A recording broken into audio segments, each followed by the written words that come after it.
What's up, Scyushi Squad? We are back in some more Trove to the Trove, continuing the 36k series, and oh boy, we only have a few more classes to talk about, man.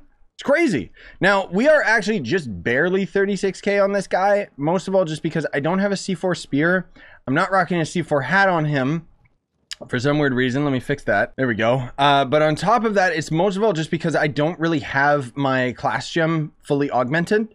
So I do want you guys to keep that in mind with the damage that we're going to be showing on this guy today, is that I do not have an optimized gem, which the class gem itself, most of all, like the effect of it is not very important just because it's going to be using the right click, which is not a very useful ability just because of the way that this guy's kit is set up now. But I think you guys are going to end up being pleasantly surprised with the Revenant, most of all in relation to how heavy it hits, but also its survivability. I don't think you're going to be super excited about the speed farming method of it, but essentially we're going to end up spending some time in geode surface here at U10 difficulty because, you know, this is still relevant even though the new update adds U10 difficulty to every Uber world and so on and so forth. This is kind of the damage check for a lot of people just because you have to have high light value in order to do heaps of damage here. Oh, and then I also wanted to mention, ignore my power rank, I've already swapped my gems off to another class, is that in the Shadow Hunter Rework update, we ended up having almost all the classes across the board get slightly changed, and Revenant actually got a pretty significant buff, as you will may or maybe not notice today. So they ended up increasing the basic attack damage to 420% up from 390%, and they also increased Spirit Storm's overall damage, which is going to end up being your ultimate. So let's start the timer. We're going to end up doing 5 minutes. If we look at our movement speed, we've actually got 111 movement speed at base, so we're going to be kind of compensating by using my subclass ability on my knight so that we can end up having the extra mount movement speed. I should actually be using volatile. Sorry, just 1 second here, because this is going to end up helping us get up to dungeons and stuff. Sorry, Jub's going crazy. I don't know what's wrong with her today. And you can see that our base attack already is absolutely devastating.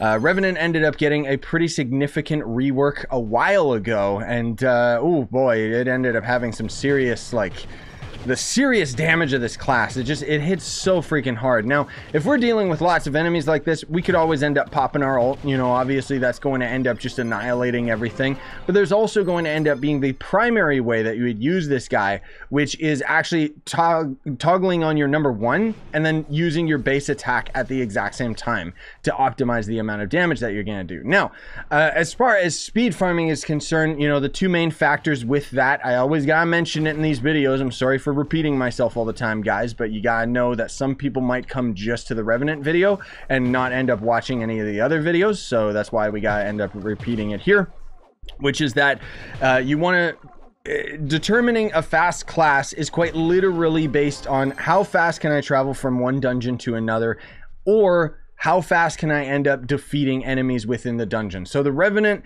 definitely suffers in the first aspect. So traveling from one dungeon to another, you see he's slow. He doesn't do it. He's a chunky boy, so he takes a little while to get around. He's really powerful, and he could probably like squat 300 or 400 pounds, but the fact still remains that this guy's going to end up being a chunky boy and is going to end up being quite slow. So you kind of have to compensate for that, I would recommend, by having a high knight subclass ability. Now, that said, we can end up you know, using a ally that ends up giving us movement speed. We can end up having Pyrodisc trigger. We can use trailblazing and so on and so forth, which is going to, why don't I have trailblazing, which is going to end up making your movement speed game crashed. The whole point of, you know, using Pyrodisc and using your ally and all that stuff is that that's inconsistent movement speed. So that's why I'm almost always in the favor of using the knight subclass ability. But anyways, there you go. That was a little bit of a sneak peek of the sheer amount of damage that we can end up doing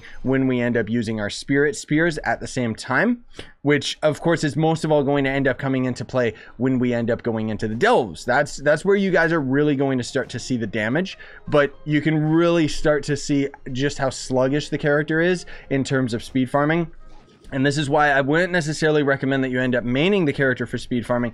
However, it doesn't necessarily mean that you can't use it for dungeon farming, because with the new way that the 5-star dungeons work in the Sundered Uplands being an infinite dungeon, which we'll have other videos to cover that in the future when we end up more so talking about classes at 40k or 45k or whatever I end up deciding to make a video on, that's where we'll end up tackling crystal gems on classes, how they handle the new 5-star dungeons, and so on and so forth. But generally speaking, the rule of thumb with Revenant is he's going to hit like a truck, and he just doesn't really move very fast. That's kind of the problem with him.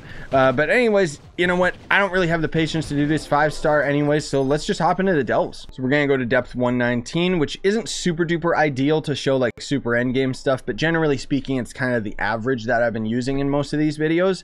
And, you know, it gets the job done because we get to see, okay, well, can we end up handling the delves floor itself? If we can't, well, that's where you should be worried, like when I was doing this with the gunslinger. But anyways, if we end up pulling all these enemies in, you'll see that they just, you know, no problem, still get annihilated. We just still have such heaps of damage that it doesn't really matter. But now you can see that is our movement speed when we end up having most of our effects trigger, because obviously you can end up going a lot faster when you're in the delves just because of the fact that you're able to use the path painter, which is going to end up giving you even more movement speed.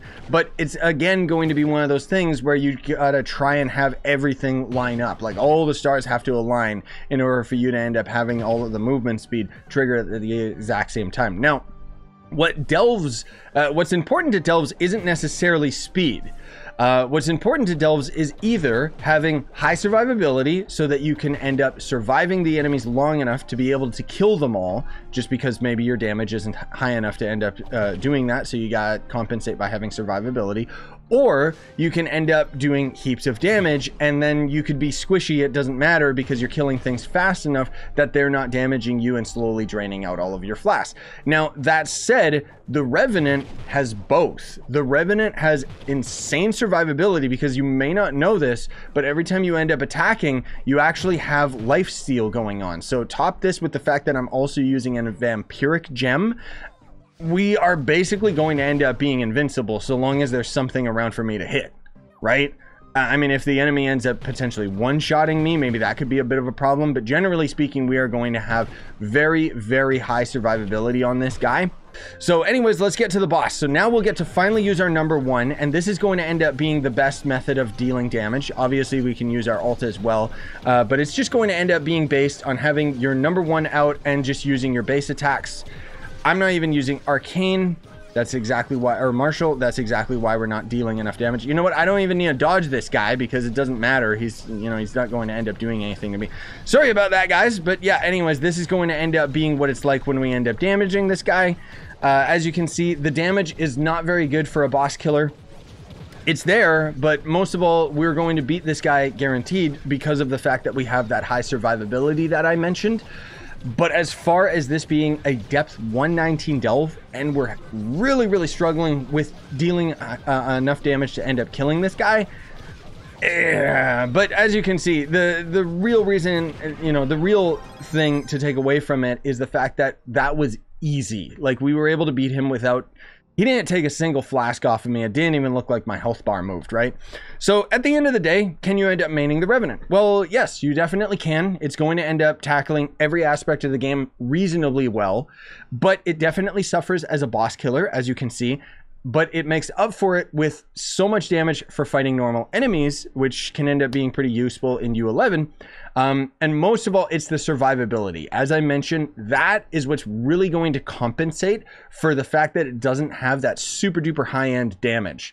There's also a glitch apparently in the game right now where you can actually get your number 1 to cast while you're on a mount at the same time or something, which is nuts. But anyways, that's my 2 cents towards it. Smash like, sub for more, buy the merch you want, support the channel, and have a wonderful day, everybody.